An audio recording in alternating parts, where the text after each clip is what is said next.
जिंदगी के इस सफर में कहीं धूप कहीं छाँव है। जिसको है मंजिल की चाहत उसे कहाँ विश्राम है। अपनी सोची राह पे चलना करना नहीं आराम है। जिसको है मंजिल की चाहत उसे कहाँ विश्राम है। जिंदगी के इस सफर में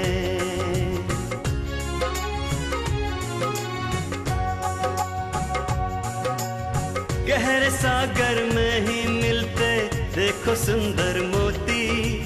ऊंची लहरों से जो खेले जीत उन्हीं की होती। गहरे सागर में ही मिलते देखो सुंदर मोती। ऊंची लहरों से जो खेले जीत उन्हीं की होती। जिंदगी का सफर है ये कैसा सफर, कोई समझा नहीं कोई जाना नहीं। जी हाँ, जिंदगी का सफर किसी पहेली से कम नहीं है। बहुत मुश्किल है इसके मुश्किल राहों, कठिन मोड़ों और टेढ़े मेढ़े घुमावदार रास्तों को जानना और समझना।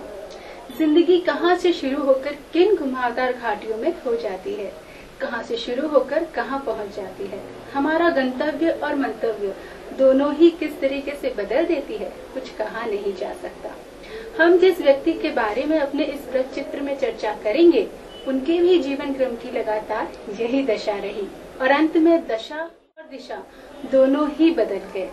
आइए देखते हैं इस शख्स की जिंदगी की जद्दोजहद का एक उदाहरण, एक नजारा।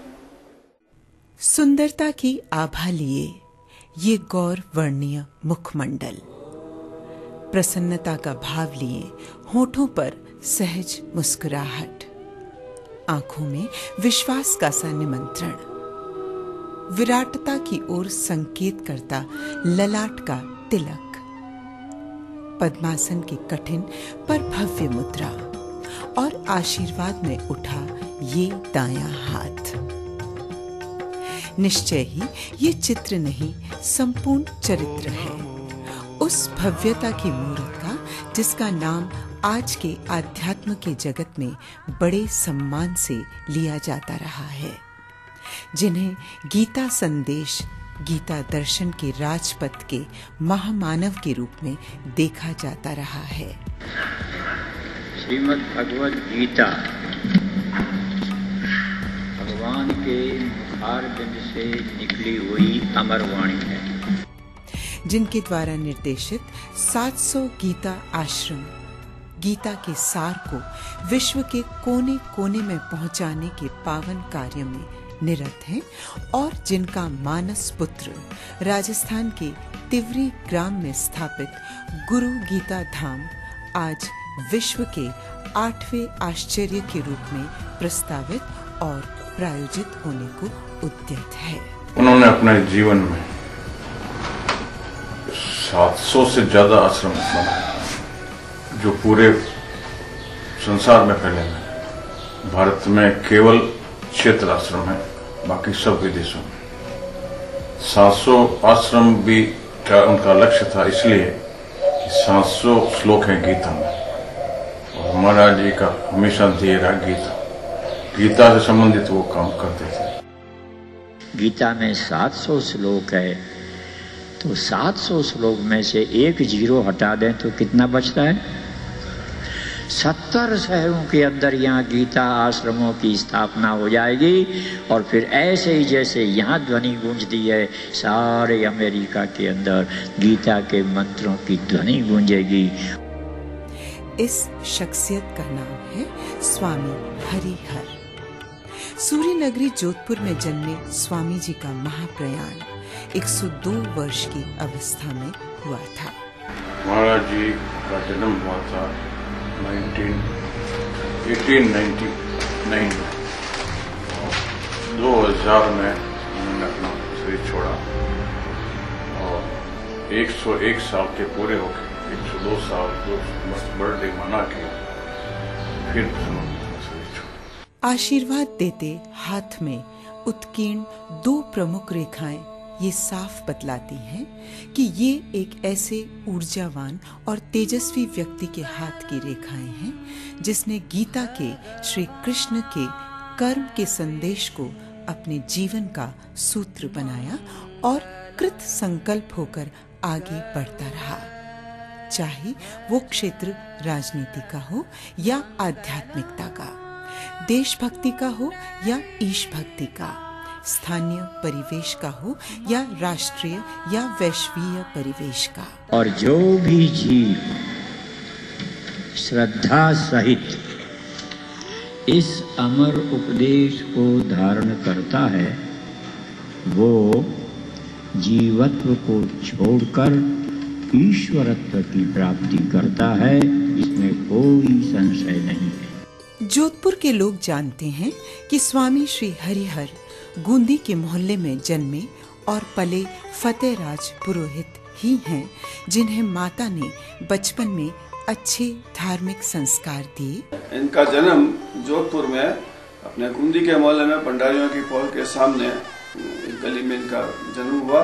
उसका नाम ब्राह्मण थे जाति के, और इनके पिताजी का नाम था जयसमल जी। इनका नाम था फतेहराज जी पुरोहित। और जिसे अपनी किशोरावस्था से ही स्वतंत्रता आंदोलन के दौर की आंधी ने झकझोर दिया और जिन्होंने उक्त आंदोलन में बढ़ चढ़कर भाग लिया। 13-14 साल के थे जब से इन्होंने ये अन्न जल वगैरह सारा त्याग किया और इसमें स्वतंत्रता संग्राम के घुस गए। उसके बाद में इन्होंने चंद्रशेखर आजाद, सुभाष चंद्र बोस, इसके साथ भी इन्होंने काम किया। और घर में जब इन्हें खाना खाने तो एक बार इनकी माता ने कहा, भाई तू इस तरह के जो काम करता है कि तेरे को किसी खाने में कोई मान लो जहर दे देगा, कोई कर देगा। तो उसी दिन से इन्होंने जो है अन्न जल त्याग दिया और अपनी एक अटैची में एक पिस्तौल और एक गीता की किताब, इसके अलावा कुछ नहीं रखा। स्वतंत्रता आंदोलन की जद्दोजहद में सिर पर कफन बांधकर यायावर और गुप्तवास का जीवन बिताने के दौरान उन्हें एक आध्यात्मिक गुरु मिल गए, जिनके चमत्कारों से प्रभावित हो और उनका सानिध्य प्राप्त करके संन्यास ग्रहण किया। अंग्रेजों की सरकार हमेशा लगी रहती थी और उनको इस माहौल में चिपते रहना पड़ता था। जगह जगह वो छिपते थे, फिर बाहर निकलते थे, कुछ हादसा करते थे अंग्रेजों के खिलाफ और फिर छिपते थे। कई जगह उन्होंने छिपते छिपते वो एक बार जब दिल्ली में बम उन्होंने छोड़ा तो पुलिस उनके पीछे लगी और वो इधर जोधपुर की तरफ आ गए। जोधपुर में भी पुलिस ने उनको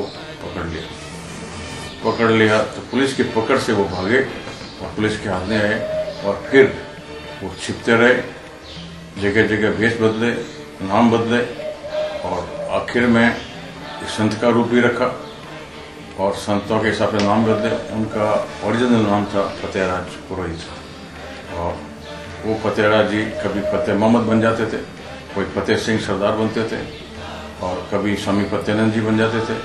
तो इस तरह से एक बार वो संतों के साथ मिक्स हो गए छुपने के लिए और वो संत लोग मेले में जा रहे थे तो उनके साथ वो भी चले गए और वहाँ उन्होंने उनके साथ बैठ के और एक तरह की तपस्या की और सब ग्रंथ वहाँ बैठ के पढ़े। ग्रंथ पढ़ते पढ़ते उनको एहसास होगा गीता वो ग्रंथ है जो सब ग्रंथों का सरताज है और वो गीता पढ़ने से आदमी में वो शक्ति आती है अंतर्मन में कि वो किसी भी कष्ट को झेलने में सक्षम रहता है खुशी खुशी।